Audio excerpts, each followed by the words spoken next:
विण दोघातली तुटेना 16 नोव्हेंबर भागामध्ये अखेर स्वानंदीने जिंकलं समरचं मन आणि गेली त्याच्या रूममध्ये राहायला. ते कसं? चला तर बघूया. अंशुमन समरचा सारा घ्यायचा खूप प्रयत्न करतो, पण स्वानंदीच्या विरोधात समर काय त्याची साथ देत नाही. आता मात्र मल्लिका, अंशुमन, अर्पिताचं काहीच चालत नाही आणि ते तिघंही निघून जातात. समर स्वानंदीकडे बघतो आणि तोही निघून जातो. आजी म्हणते, स्वानंदी, आज मी खूप खुश आहे. तुझ्या पायगुणामुळे घरातलं वातावरण कसं प्रसन्न होणार आहे. स्वानंदी म्हणते, आजी मला जमेल ना? आजी म्हणते, खात्री मला. बरं, आज सत्यनारायणची पूजा आहे, आवरून घे हां. स्वानंदी म्हणते, हो आजी. आता समर जात असतो. ती म्हणते, हो जरा थांबा. समोर म्हणतो, काय आहे? ती आता खुणवते, आरती. समोर म्हणतो, नाही घ्यायची. ती म्हणते, आरती घ्या. तो कंपल्शन आहे. ती म्हणते, नाही, पण माझ्यावर रागे ना, तो देवावर कशाला काढताय? तो आता काहीतरी बोलायचा प्रयत्न करतो, पण शब्द काय फुटत नाही आणि जायला लागतो. तेवढे आजी आवरून आलेली असते आणि म्हणते, पिंट्या, स्टॅच्यू. तो म्हणतो, आजी तू? ती म्हणते, स्टॅच्यू? आता समोर स्टॅच्यू होतो आणि आजीकडे बघत असतो. आता आजी तावातावाने येते आणि डोळे मोठे करून समोर पुढे उभी राहते, ते पण कमरेवर हात देऊन. आता समोर स्वानंदीकडे बघायला लागतो. त्याची अवस्था बघून स्वानंदीला खूप हसायला येतं, कारण समोरची अवस्था अशी असते, तोंडाचा आ आणि डोळे स्वानंदीकडे. ती त्याच्याकडं गालातल्या गालात हसत आणि स्माईल करत बघत असते. आजी म्हणते, पिंट्या, ह्यापुढे हे नाही चालणार हा. स्वानंदीने आरती आणली की तुला घ्यावीच लागणार. ती काही बोलली की तुला ऐकावंच लागणार. हे बघ, आता विसरू नको, घरात तुझी बायको आहे. ती जे सांगेल तेच तू ऐकायचंस. आता समरला बोलायची खूप इच्छा असते, पण आजी आठवण करून देते स्टॅच्यू आणि म्हणते, बोल, आरती घेणार की नाही? समर नाही म्हणायचा प्रयत्न करतो. आजी म्हणते, मग राहा असाच. अखेर समर हार म्हणतो आणि आरती घ्यायला तयार असतो. आजी म्हणते, स्वानंदी, दे ग त्याला आरती.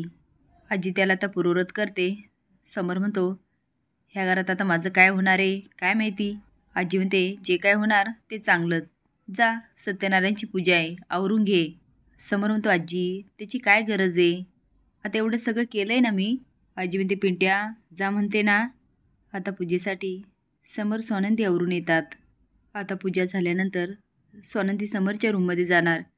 यांनी मल्लिकाला खूप राग येत असतो. अंशू म्हणतो, मॉम, आता काय करणार आहेस? तू तर म्हणत होती त्या स्वानंदीला ह्या घरात टिकू देणार नाही. बघितलंस, दुसऱ्याच दिवशी तिने सगळं घर ताब्यात घेतलं. त्या आजीने मला तिला सॉरी म्हणायला सांगितलं. आणि काय गं, तू का मला म्हणालीस सॉरी म्हण? मल्लिका म्हणते, अंशुमन, तुला माहिती आहे ना ती म्हातारी कशी आहे? अरे, तू सॉरी बोलला नसताना तिने घर डोक्यावर घेतलं असतं. आणि तू समोर आहेस तिची साथ द्यायला. इकडे आता मंदाकिनी हळूहळू पाय पसरायला लागते. बिचाऱ्या आदिराला एक एक काम सांगायला लागते. पहिलेच ती कामकटाळी आणि त्यात आदिरा ऐकणाऱ्यातली. यामुळे मंदाकिनीचं चांगलंच भावतं. पण बाबा बघतात किचनमध्ये आदिरा काम करते. ते म्हणतात, आदिरा बाळा, तू किचनमध्ये काय करतेस? आदिरा म्हणते, ते नाश्त्याची तयारी. बाबा म्हणतात, त्याची काही एक गरज नाही. तू बाजूला सरक, मी तुझ्यासाठी नाश्ता करतो. अगं, तू अजून नवीन आहेस. जा, तिथे सोफ्यावर बस आणि एक बाळा, तुला जेवढं जमेल ना तेवढंच करत जा. कुणी सांगितलं म्हणून काम नको करूस. मंदाकिनी म्हणते, नाही नाही, मी नाही सांगितलं तिला. आता ती किती खोटं बोलते याने आदिरा तिच्याकडं बघायला लागते. आता सत्यनारायण होतो आणि आजी म्हणते, पिंट्या, आजपासून स्वानंदी तुझ्या रूममध्ये राहणार. मल्लिका म्हणते, आई, समरला आवडत नसेल तर राहू द्या ना. अहो, आपल्याकडे इतके रूम आहे आणि गेस्ट हाऊस पण आहे, त्यामधून एकामध्ये राहील स्वानंदी.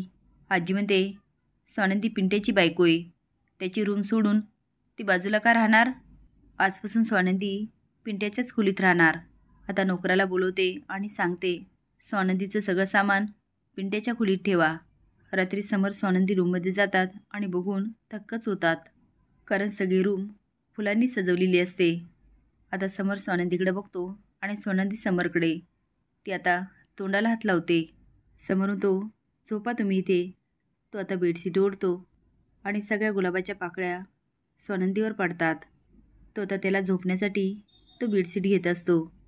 स्वानंदी म्हणते, अहो, तुम्ही झोपा इथे बेडवर, मी सोफ्यावर झोपते. समोरून तो, नाही नको, मी झोपतो सोफ्यावर. स्वानंदी म्हणते, तुम्ही मावू शकाल का तिथे? समर म्हणतो, मी मावू शकणार नाही म्हणजे? स्वानंदी म्हणते, नाही म्हणजे मी ॲडजस्ट करेल. समर म्हणतो, ॲडजस्टच्या गोष्टी करू नका. तुमच्या आईने लग्नामध्ये जे काही केलं ना, तरी पण मी बोवल्यावर उभा राहिलो. मी मोठी ॲडजस्टमेंट केली, त्यामुळे मीच बाहेर जातो. स्वानंदी म्हणते, बाहेर जाऊ नका. ह्या खोलीच्या बाहेर असलेलं आपलं नातं वेगळं आणि आतलं वेगळं. समर म्हणतो, जोपर्यंत आदिराचा संसार सुखाचा चालू आहे तोपर्यंत आपला हा व्यवहार चालणार, हीच माझी इच्छा आहे. स्वानंदी म्हणते, माझी पण. आता समरचा राग निघून जातो आणि तो तिच्याकडे बघायला लागतो.